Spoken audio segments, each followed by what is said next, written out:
ജോബിന്റെ പുസ്തകം 12-ാം അധ്യായം. ജോബിന്റെ മറുപടി. ജോബ് പറഞ്ഞു, നിങ്ങളുടേത് ജനസരമാണ്, സംശയമില്ല. നിങ്ങൾ മരിച്ചാൽ വിജ്ഞാനവും ഇല്ലാതാകും. എന്നാൽ നിങ്ങളെപ്പോലെ എനിക്കും ജ്ഞാനമുണ്ട്. ഞാൻ നിങ്ങളെക്കാൾ താഴെയല്ല. ഇതൊക്കെ ആർക്കാണ് അറിഞ്ഞുകൂടാത്തത്? ഞാൻ എൻ്റെ സ്നേഹിതന്മാർക്ക് പരിഹാസപാത്രമാണ്.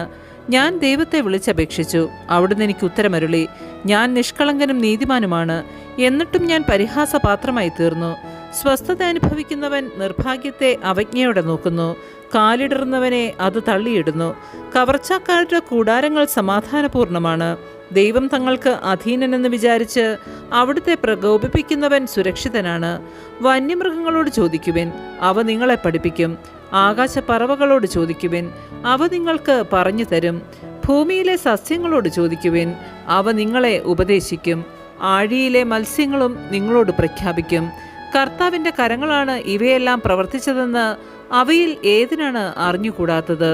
മാനവരാശിയുടെ ജീവശ്വാസവും സകല ജീവജാലങ്ങളുടെയും പ്രാണനും അവിടുത്തെ കരങ്ങളിലാണ്.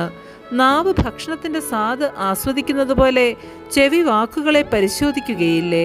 വൃദ്ധരിലാണ് വിജ്ഞാനം, വയോധികനിലാണ് വിവേകം. വിജ്ഞാനവും ശക്തിയും ദൈവത്തോടു കൂടെയാണ്. അവിടുത്തേക്ക് ആലോചനയും വിവേകവുമുണ്ട്.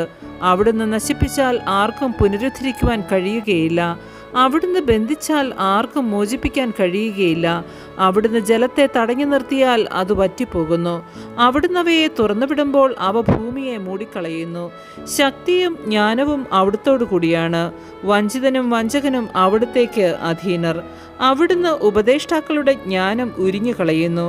ന്യായാധിപന്മാരെ ഭോഷന്മാരാക്കുന്നു. രാജാക്കന്മാരുടെ അരപ്പട്ട അവിടുന്ന് അഴിക്കുകയും അവരെ കച്ചിയൊടിപ്പിക്കുകയും ചെയ്യുന്നു. അവിടുന്ന് പുരോഹിതന്മാരുടെ അങ്കി ഉരിഞ്ഞു കളയുന്നു, ശക്തരെ മറിച്ചിടുന്നു. അവിടുന്ന് വിദഗ്ധരായ ഉപദേഷ്ടാക്കളെ മൂകരാക്കുന്നു. അവിടുന്ന് വൃദ്ധരുടെ വിവേകം എടുത്തു കളയുന്നു.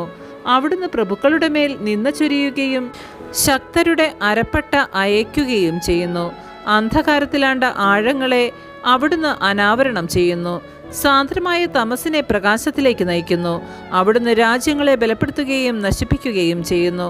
അവിടുന്ന് അവയെ വിസ്തൃതമാക്കുകയും ഉപേക്ഷിക്കുകയും ചെയ്യുന്നു. അവിടുന്ന് ജനപ്രമാണികളുടെ വിവേകം എടുത്തുകളയുകയും വഴിയില്ലാത്ത വിജനതയിൽ അലയാൻ അവർക്ക് ഇടവരുത്തുകയും ചെയ്യുന്നു. അവർ വെളിച്ചമില്ലാതെ ഇരുട്ടിൽ തപ്പിത്തടയുന്നു. ഉന്മത്തനെ പോലെ കാലുറയ്ക്കാതെ നടക്കാൻ അവർക്ക് ഇടയാക്കുന്നു. ആമേൻ. പരിശുദ്ധ പരമാ ദിവ്യകാരുണ്യത്തിന് എന്നേരവും ആരാധനയും സ്തുതിയും പുകഴ്ചയും ഉണ്ടായിരിക്കട്ടെ.